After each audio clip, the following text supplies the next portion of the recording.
Hello বন্ধুরা, আমি আজ আপনাদের দেখাবো কিভাবে ডাটা এন্ট্রি রিপোর্ট আমি যে দিলাম সেটা কিভাবে আমরা দেখব। সেটি করতে গেলে প্রথমে আমাদের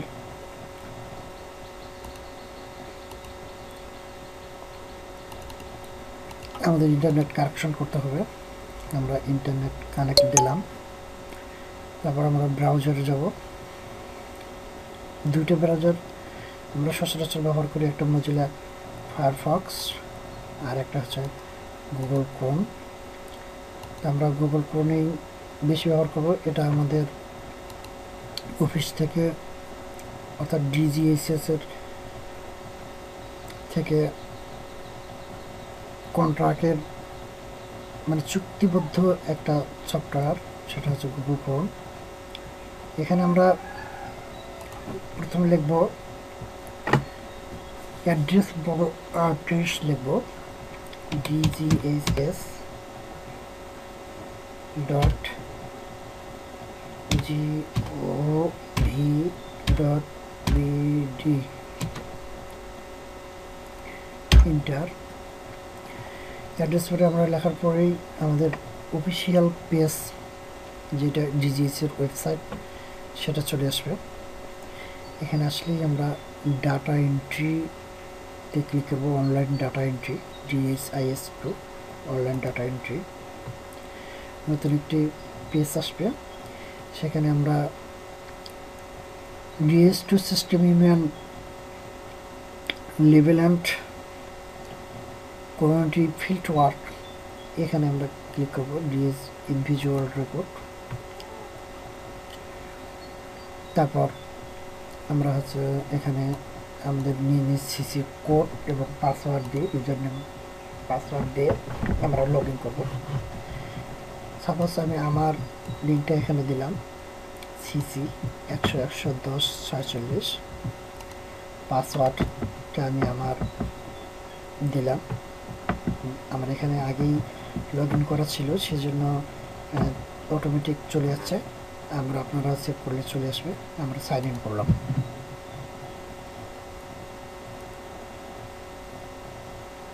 একটু সময় নিচ্ছে।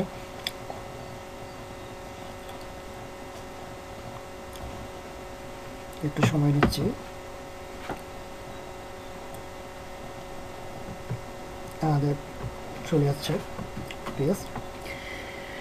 আমি পরবর্তী টিউটোরিয়ালে দেখাবো এই সবগুলো কাজ কীভাবে data entry, events report, dashboard, report tables, data, GIS, এই সব টোটালস রিপোর্টস আমরা কীভাবে দেখব টোটালস। তবে আমি আজকে আপনাদের দেখাবো হচ্ছে ডাটা এন্ট্রি রিপোর্ট কীভাবে আমরা যে দিয়েছি সেটা দেখব, সেই জিনিসটাই শুধু আমরা দেখব।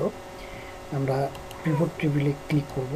পিভট টেবিলে ক্লিক করার পরে আমাদের নতুন একটি পেজ আসবে। সেই পেজে আমরা এইরকম একটা পেজ আসবে।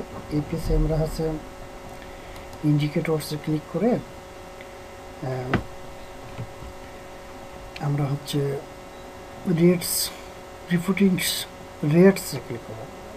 রিপোর্টিং রেটস আমরা ক্লিক করলাম। ক্লিক করার পর আমরা এখানে এগুলো সিলেক্ট করে বাঁ দিক থেকে ডান দিকে নিয়ে আসতে হবে। ক্লিক করলাম। এটা দুইভাবে করা যায়, ডাবল ক্লিক করলে ডান দিকে চলে আসবে। আর এখানে ক্লিক করার পর যদি আমরা এই যে এখানে ক্লিক করি তাহলে ডান দিকে চলে আসবে। আবার এখানে ক্লিক করলাম, এদিকে দিলাম, ডান দিকে চলে আসবে। এই চারটি রিপোর্টই আমরা ডাটা এন্ট্রি সাধারণত করি। আমরা চারটি রিপোর্ট তৈরি করে ফেললাম। এখন আমরা প্রিওটি ক্লিক করব। প্রিওটি ক্লিক করে আমরা দুই সিস্টেমে দেখতে পারি। এখানে আমরা যদি মান্থলি দেব, কোন মাস আমরা দেখতে চাচ্ছি সেটা আমরা হচ্ছে জানুয়ারি মাসে সাধারণত দেখতে চাচ্ছি। এটারও একই নিয়ম। এখানে যদি আমরা ক্লিক করে এই যে তীর চিহ্নে ক্লিক করি তাহলে এখানে চলে যাবে। আবার এখানে যদি আমরা সিলেক্ট করে এই তীর চিহ্নে ক্লিক করি তাহলে আবার বাইরে চলে যাবে। সুতরাং আমরা শুধু জানুয়ারি মাসে দেখতে চাই, এটা আমরা উঠিয়ে দেবো। আবার এখান থেকেও দেওয়া যায়। আমরা হচ্ছে যদি দিস মান্থে দেখতে চাই, এখানে ক্লিক দেব। যদি লাস্ট মান্থ দেখতে চাই এখানে ক্লিক দেব, এরকম করে আমরা এখানেও দেখতে পারবো। যদি আবার ইয়ারলি দেখতে চাই তাহলে এখানে ইয়ারলি ক্লিক করলে দেখতে পারবো। তা আমরা এখানে জানুয়ারি মাসেরটাই দেখব, জানুয়ারি 2017। তারপর আমরা হচ্ছে ফ্যাকাল্টি সিলেক্ট করব। ফ্যাকাল্টি সিলেক্ট করতে গেলে আমরা হচ্ছে আমারটাই করলাম রংপুর, দিনাজপুর, চিরিরবন্দরে আমরা সব কমিউনিটি ক্লিনিকের দেখব। যদি আমি নিজেরটাই শুধু দেখি তাহলে আমরা হচ্ছে এখানে ক্লিক দেব, সিলেক্ট গ্রুপ। এখান থেকে আমরা কমিউনিটি ক্লিনিক সিলেক্ট করব। এই যে কমিউনিটি ক্লিনিক, আমরা হচ্ছে এখন আপডেটে ক্লিক দেব। দেখেন এরকম আছে। তার মানে আমাদের আরও কিছু সেটিং বাকি আছে, সেটিংটি আমরা করে নেব একবার। এখানে আমরা অর্গানাইজেশন ইউনিটটা নিচে নিয়ে আসবো, প্রোভাইড আর অর্গানাইজ পাশাপাশি থাকবে, তাহলে আমরা দেখেন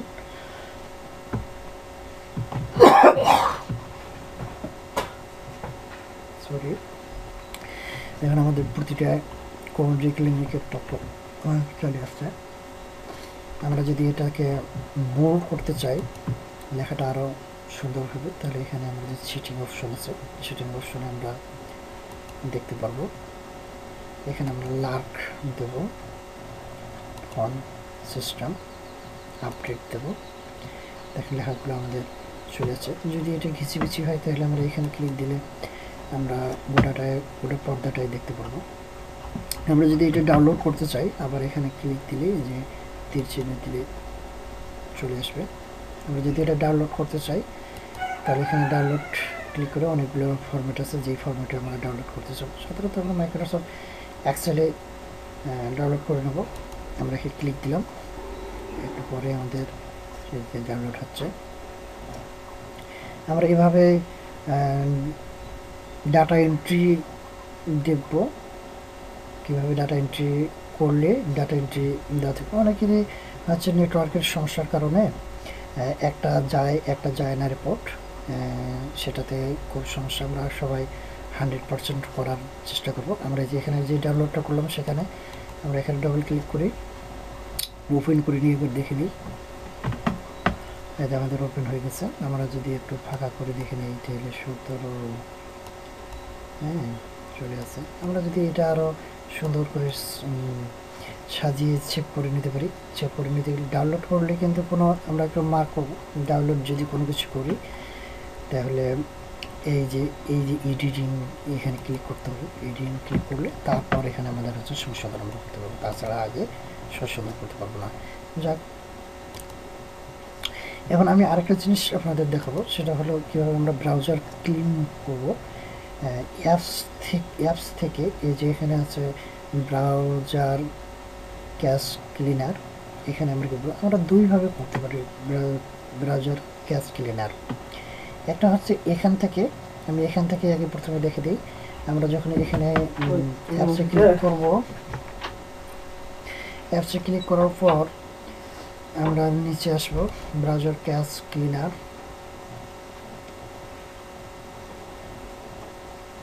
এখানে আমরা সিলেক্ট ওয়াল দেব, আমার যেহেতু খুব কম আছে। তারপর ক্লিনার দেব, প্রসিড দেব। আর যতক্ষণ আমাদের ক্লিনার হবে না ততক্ষণ আমরা সিলেক্ট ওয়াল দেব, ক্লিন দেব, প্রসিড দেব। দেখেন আমার ক্লিনার হয়ে গেছে। আরেক সাইড দিয়ে ক্লিনার করা যায়, সেটা হলো কন্ট্রোল শিফট ডিলিট, গোটা ব্রাউজারটা ক্লিনার হয়ে যাবে। এখান থেকে আমরা যদি আমরা দি পাস টাওয়ার দেখতে যদি ক্লিনার করতে চাই, দি পাস দিয়ে যদি করতে চাই, এখান থেকে আমরা করতে পারবো।